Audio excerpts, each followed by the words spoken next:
вся история человечества, она была историей борьбы с природой, покорения природы. Покорение это что? Это уничтожение.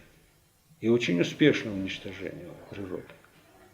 Но одновременно вся история человечества была историей поражения человечества в этой борьбе. Постоянное поражение.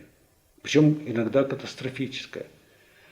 Все цивилизации земледельческие, древности, они погибли в первую очередь из-за того, что уничтожили ту природу, которая обеспечивала их существование. Уже, так сказать, потом эти ослабленные цивилизации могли пасть окончательно под воздействием каких-то пришельцев. Но в первую очередь эти были локальные экологические катастрофы. Вот, положим, в свое время вся Сахара не была пустыней, а была,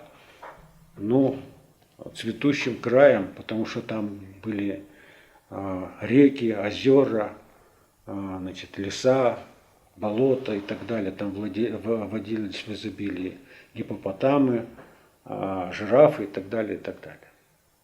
Большое разнообразие жизни там было. И там были и оседлые, и кочевые народы, которые достаточно благоденствовали на этом пространстве Сахары. Сейчас там пески, Сахара вообще символ пустыни.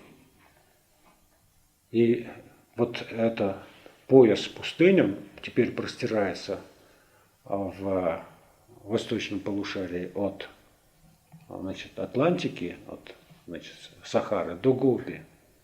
Мы находимся в центре этого пояса пустыни. Если бы не было высоких гор Тянь-Шаня, то здесь был бы какой-то вариант Каракумов, Кызылкумов, Такламакана, не более того.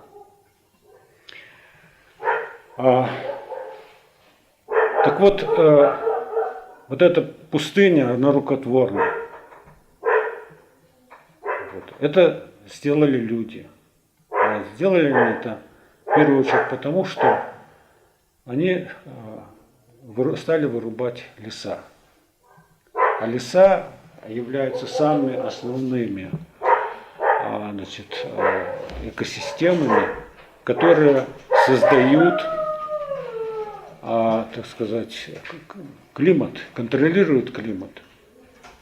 И в первую очередь благодаря тому, что они регулируют режим увлажнения. Они привлекают дополнительно большие объемы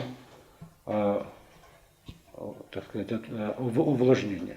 В отсутствии лесов, в отсутствии естественных экосистем на суше выпадало бы по меньшей мере на 40% меньше осадков, чем они выпадают сейчас. Потому что основное количество осадков выпадает над океанами, и в настоящее время тоже, потому что там создаются гораздо лучшие условия для конденсации атмосферной влаги. Так вот, эти условия для конденсации влаги создают на суше в самом таком продуктивном плане именно леса. И они первыми становятся жертвами цивилизации. А цивилизация это вообще производная от города. Это вот оседлое население, которое стало поселяться в городах, отделяться от природы, оно первым врагом своим видело дикие леса. Это нужно было и для строительства, и для всяких прочих нужд, потом для строительства кораблей и прочих всяких вещей. А иногда уничтожали для того, чтобы там не поселялись разбойники или еще что-нибудь. Но есть еще одна вещь, которая до сих пор, не учитывается. Это то, что леса вообще-то являются, как установил великий ученый Горшков, петербуржец. Вот. Они являются биологическим насосом. Сам способ их существования заключается в том, что они постоянно должны извне засасывать эту влагу, и что для того, чтобы существовать, поднимать с соками наверх и тем самым засасывать там влагу для своего роста. А вот это вот то, что делает каждое отдельное дерево в совокупности для всего леса, создает отрицательное давление в окружающей среде. То есть они начинают засасывать воздух из окружающей среды. И если этот лес стоит на берегу большущего водоема, ну, положим, океана, моря и так далее, то тогда этот лес начинает засасывать вот эту вот влагу, влажный морской ветер на сушу. И он, конечно же, всю эту влагу использует не только для себя, но и вся окружающая суша получает повышенное увлажнение, начинает благоденствовать. И вот вырубка лесов на западном побережье Африки привела к возникновению кроме того, что эти леса вырубались непосредственно в Сахаре, привела к тому, что образовалась самая огромная пустыня в мире. Сейчас мы идем к тому, что мы делаем огромную пустыню в масштабах материков, и стремительно уничтожая все эти леса, которые существуют. Вот сейчас мы являемся свидетелями одной из величайших афер, мировых афер, аферы 21 века, которая называется Киотский протокол. Киотский протокол связывает изменение климата с парниковыми газами антропогенного происхождения. И согласно этому Киотскому протоколу и конвенции по климату, считается, что если мы приведем к какому-то приемлемому уровню выбросы парниковых газов антропогенного происхождения, то мы решим проблему с климатом. Действительно, проблема с климатом – это проблема проблем. И если он выйдет за какие-то пределы, то человечеству грозят большие бедствия, может быть, глобальная катастрофа, в которой человечество не выживет. Да, это очень серьезная проблема. Но диагноз поставлен, мягко говоря, неверно. Да, парниковые газы антропогенного происхождения способствуют разогреву, дополнительному разогреву атмосферы. Но они модифицируют только, но не создают климат. А климат создают только биосферные процессы, то есть дикая природа, не культурные земли. Культурные земли – это разрушители экологического равновесия на планете. Человек вообще жизнь не создает. Человек паразитирует на той жизни, которую создает биосфера. Биосфера создала все те условия в масштабах планеты, которые благоприятны для жизни. И она поддерживает эти условия. А биосфера, она только та часть живого покрова, которая относится к дикой природе. Потому что ухоженные поля и сады – это не биосфера. Это разрушители биосферы. И все проблемы с климатом начались в 60-х годах, когда биосфера, дикая природа, была уничтожена на суше более чем наполовину. То есть осталось около 40% вот от прежних площадей, покрытых естественными экосистемами. И с тех пор пошла разбалансировка климата. И это ложь большая, что идет потепление климата. Положение гораздо хуже, потому что потепление климата – это определенный тренд. Это какое-то направленное изменение, которое можно предсказать и которому так или иначе можно приспособиться. И ложь еще и потому, что мы вообще живем в межледниковый период. И, конечно же, после ледникового периода основной тренд – это повышение температуры, средней температуры на планете. Поэтому здесь ничего. Ну, конечно, это некоторое, так сказать, добавление от антропогенных парниковых газов имеет место. Но это не решающая вещь. А самое страшное – это разбалансировка климата, когда он начинает меняться в совершенно непредсказуемых направлениях. Вот из теории катастроф известно, что если большая система выведена из равновесного состояния, то первое, что она делает, она начинает хаотически колебаться. То есть все параметры начинают у этой большой системы колебаться вокруг прежних точек равновесия. И если не дать этой системе вернуться в прежнюю точку равновесия, то она будет искать другие равновесные точки, чтобы сохраниться как системе. Или же, если и этого не удастся, то она разрушится как система. То есть вот есть три выхода. Или же возврат в прежнее равновесное состояние, или же нахождение других равновесных состояний, или же полное разрушение системы. Нас, конечно, не устраивают никакие другие варианты, кроме возвращения в прежнее состояние. Потому что два других равновесных состояния – это состояние климата Венеры, где вода находится только в парообразном состоянии. Другое равновесное состояние – это климат Марса, где вода находится только в твердом состоянии. И там человеку нету места.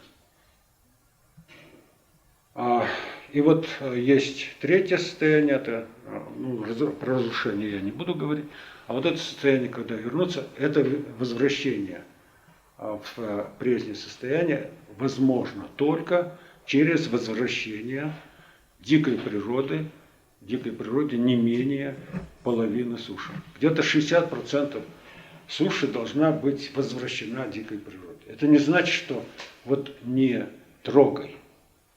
Всю дикую природу можно эксплуатировать и достаточно интенсивно, но не переходить за определенные пределы, не замещать на культурные земли и так далее.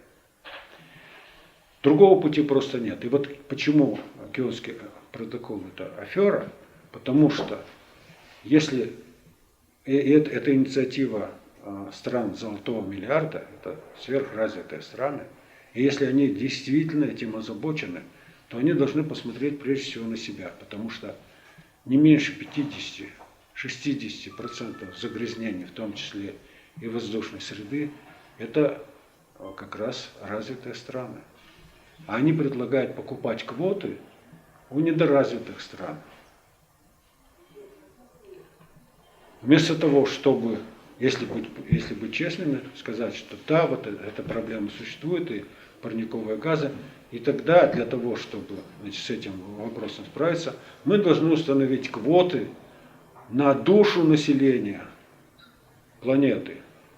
И вот они в соответствии с этой душой населения должны сократить свое потребление. То есть они составляют 6-ю часть, от населения, и тогда их выбросы парниковые должны быть только не где-то 50-60%, но не больше, положим, 15-20%.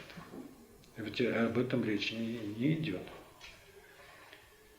А на самом деле это попытка удержать свое господство в мире И значит, вот за счет спекуляции на проблеме климата, которая действительно очень серьезна. Но она серьезна совсем по-другому. Вот. Она серьезна именно потому, что мы продолжаем разрушать природные основы регуляции климата. Вот. И если мы не вернем вот это прежнее, значит, в прежнее состояние, ну, не совсем уже не назад в пещеры, как пытаются критики говорить, это невозможно и не нужно. Но на самом деле то, что человек захватил 60% суши, это не говорит о необходимости. Говорят, как же, столько народу голодает. Не меньше 1 миллиарда людей на планете голодает. То есть 1/6 часть жирует, вот, а 1/6 часть голодает. Это, конечно, очень нормальный порядок в мире. Вот. И вот здесь вот я думаю, что как раз заключена как бы нечестное представление ситуации. И вот говорят, что надо распахивать все больше земель. На самом деле теми землями, которыми уже располагает, пахотными землями, человечество распоряжается из рук вон плохо, абсолютно безобразно. Везде и всюду это происходит. Безобразно используются значит, производительные силы уже освоенных земель.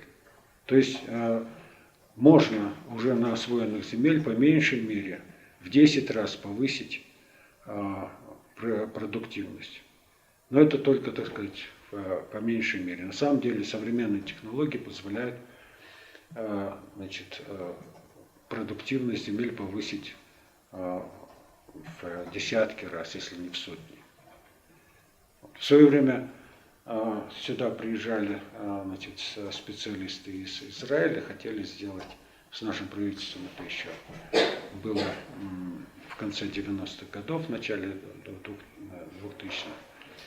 И они это посмотрели на наши эти условия и говорят: Господи, вы говорите о том, что у вас не хватает продовольствия, что вам надо закупать. Если бы нам дали хотя бы только одну Чуйскую вашу долину, мы бы забросали продовольствием. И мы про то, что накормили бы с лихвой весь Кыргызстан, это разговора нет. Мы бы всю Центральную Азию, говорит, завалили. Мы бы, говорит, значительную часть вообще Азии завалили. Вообще вышли бы на мировые рынки с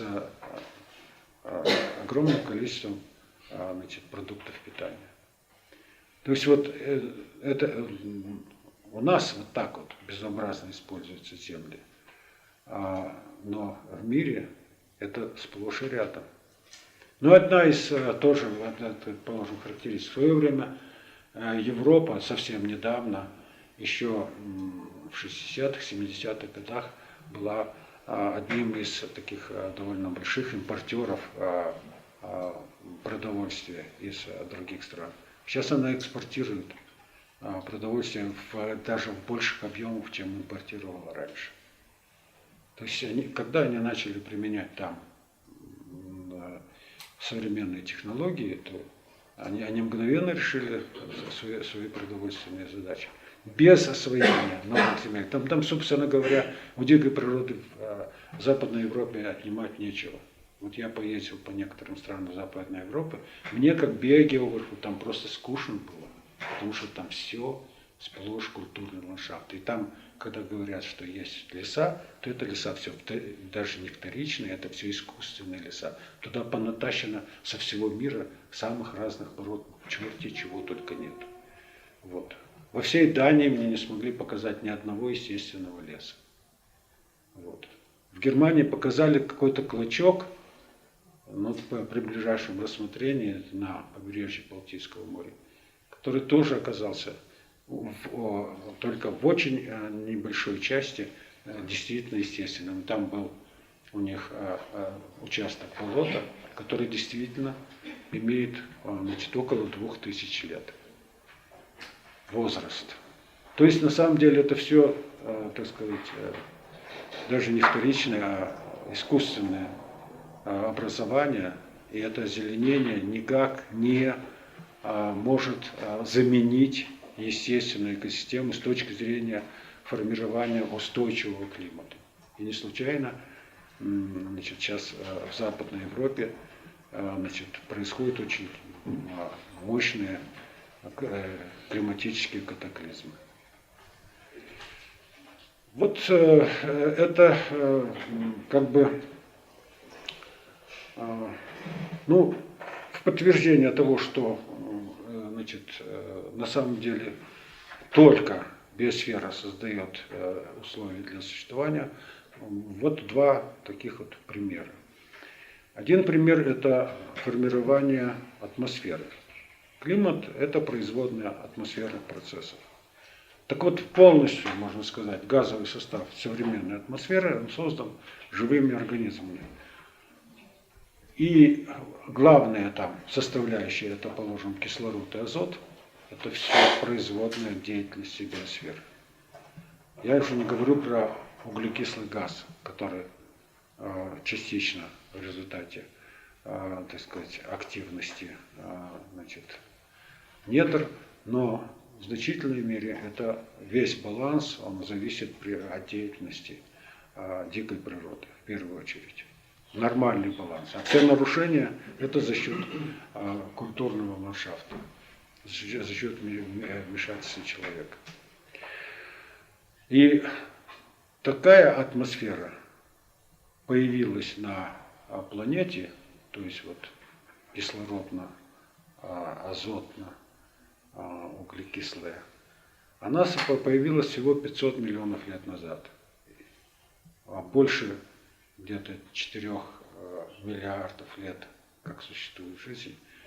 И вот всего 500 миллионов лет назад это появилось. И тогда появился озоновый экран, и стала возможность жизни на суше.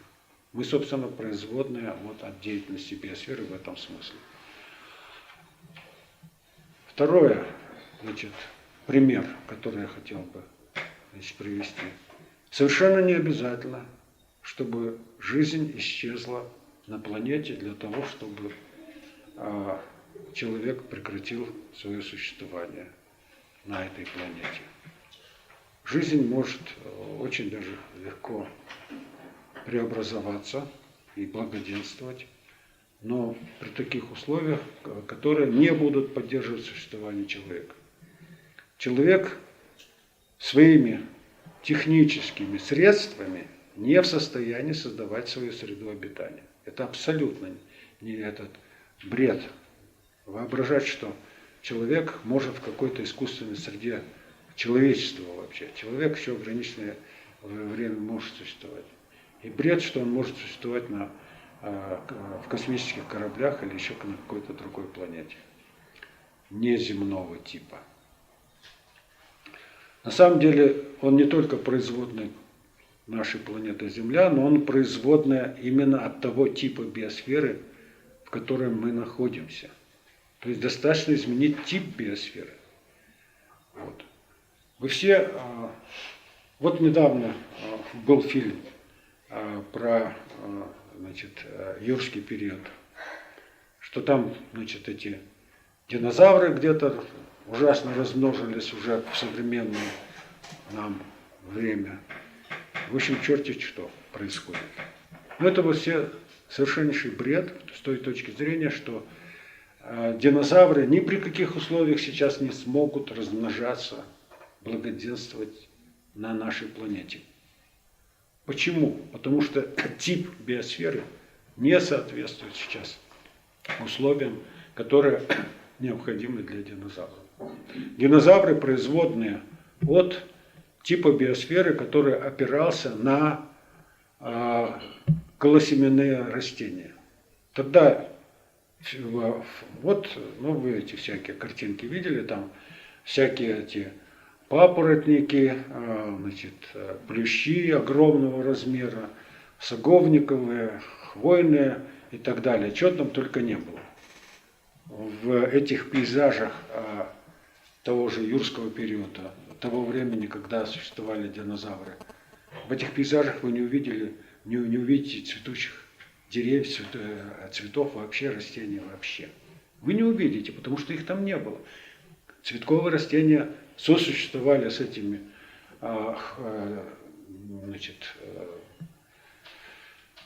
голосеменными, от которых вот сейчас сохранились только хвойные леса. Они существовали на протяжении миллионов лет, но в подчиненном положении. Это какие-то такие, вот как сейчас папоротники тоже есть, но они как бы не образуют лица, так сказать, растительности. Так вот, что-то такое динозавры сделали с этими голосеменными растениями. То ли они их так интенсивно выедали, то ли еще что-то такое, что они стали исчезать. И вот когда исчезли, вот они, собственно, и являлись основой их жизни. Они создавали им условия для существования. Они тогда процветали и захватили все среды жизни. Они во всех средах жизни были господствующими. Огромное разнообразие видов, причем процветающих и весьма успешных.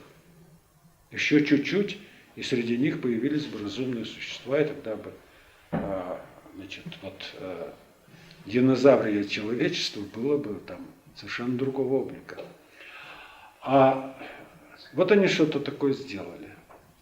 И когда была разрушена вот эта вот биосфера, основанная на голосеменных, ее стала стремительно замещать биосфера, основанная на цветковых растениях. Вот эти цветковые растения создали совершенно новый облик у планеты, но совершенно новые, так сказать, основания для жизни. И вот в этой новой биосфере динозаврам места не оказалось. Вот. Говорить о том, что туда в Землю врезался какой-то суперметеорит, комета, еще какие-то там катаклизмы космического масштаба или земного, это все ерунда. Они действительно происходили, они, может быть, и ускорили, может быть, еще что-то, но это не решающее, так сказать, действие. Говорить о том, что их, в конце концов, выжили более продвинутые млекопитающие, это тоже, вообще-то говоря, спекуляции. На самом деле, на протяжении миллионов лет они, млекопитающие, тоже сожительствовали с динозаврами на вторых, третьих, десятых ролях и, в общем-то, как-то не стремились никого там вытеснять. Они вот эти свободные экологические ниши всего-навсего занимали. Они смогли занять эти новые ниши только после того, как они были освобождены, после того, как динозавры вымерли сами, уничтожив основания своего существования. Так вот, человечеству не обязательно. И вот мы вообще-то подсознательно это все-таки на уровне подсознания мы это ощущаем. Поэтому сейчас такой повышенный интерес, даже болезненный интерес к динозаврам. Не потому, что они так экзотически выглядят, а потому, что мы кожей чувствуем, что вот наша судьба такая будет. Именно такая, что нас может постигнуть участь тех же самых динозавров. Вот. И не потому, что жизнь исчезнет. Жизнь дальше процветает. Вот. Но без динозавров. То же самое, вот если мы что-то сделаем с этой цветочной биосферой, у нас ведь это цветы это не даром возведены в культ. Мы ведь главный символ жизни – это для нас продолжение жизни, это женщины. И женщинам мы дарим цветы как символ той самой биосферы, которая породила нас и поддерживает наше существование. То есть это вот не случайно вот этот культ распространен среди народов. И самое лучшее украшение для нас это, значит, цветы.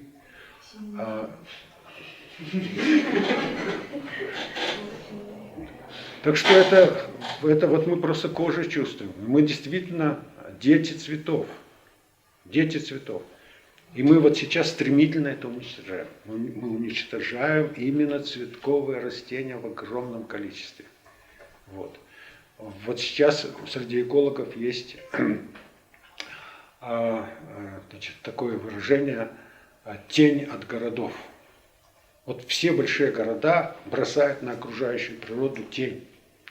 Она выражается в том, что вокруг городов исчезают цветковые растения.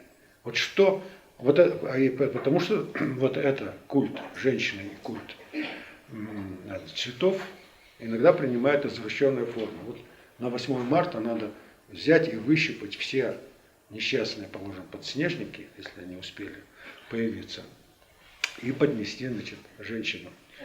Вот. И тюльпаны уничтожаются в огромном количестве, и маки, и многие, так сказать, рекламные плакаты, чтобы презентировать прекрасную природу и прекрасных женщин, показывают вот кыргызская девушка в кыргызских национальных одеждах с огромным букетом или тюльпанов, или же маков на фоне дикой природы. Это же она не в саду нарвала то, что вырастила. Она же у природы это отнимает. Вот. И сейчас, значит, самый роскошный тюльпан в мире, который, это тюльпан Грейка, он практически исчез в окрестностях городов. Вот что мы делаем своими руками. То есть мы тем самым уничтожаем биотические основы нашего существования. Потому что ничто не может их заменить. Абсолютно ничто. То есть, насколько мы сокращаем площади дикой природы, настолько мы сокращаем количество жизни на планете. Потому что жизнь сосредоточена только в дикой природе. Человек не носитель жизни. Тем более не производитель жизни. Он ее только, вот так сказать, ну как бы нахлебник. Вот он ее только тратит. И вот скоро будет тратить нечего. Вот. А тем более, что если изменится качество биосферы, то все, никакие ухищрения человека не удержат на этом. Нас постигнет судьба динозавра. И поэтому вот сохранение биоразнообразия – это, вообще-то говоря, не академический вопрос совершенно. Это вопрос выживания. Вот, потому что на самом деле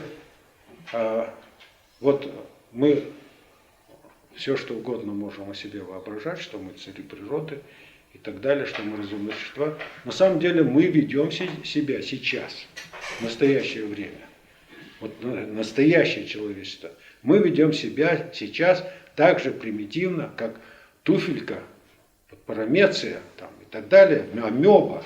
То есть мы сейчас ведем себя в целом как человечество, как амебные существа, как самые, которые начинают выедать вокруг себя все, что доступно для выедания, и потом начинается дикий всплеск, они загрязняют свою среду обитания, выедают основание своего существования, и потом после этого дикого всплеска начинается полная гибель. То есть вот та среда, где они находились, у них нет никаких внутренних регуляторов. Они начинают действовать вот таким вот образом. Но это же неразумные существа, как бы. Где у них там разум может поместиться у этих амеб несчастных? А у нас где? Если мы так себя ведем. Есть ли у нас разум? Я очень сильно сомневаюсь. Вот. У нас есть рассудок, у нас есть большие амбиции, и у нас за спиной есть успешность деятельности по борьбе с природой, по ее уничтожению ради своего блага. И мы вот, опираясь вот на этот опыт, жалкий опыт и опасный опыт, мы считаем, что впереди у нас все то же самое будет. Так вот, если мы не забудем вот этот отвратительный опыт, который у нас за спиной, то мы тогда не будем помнить никакого будущего впереди.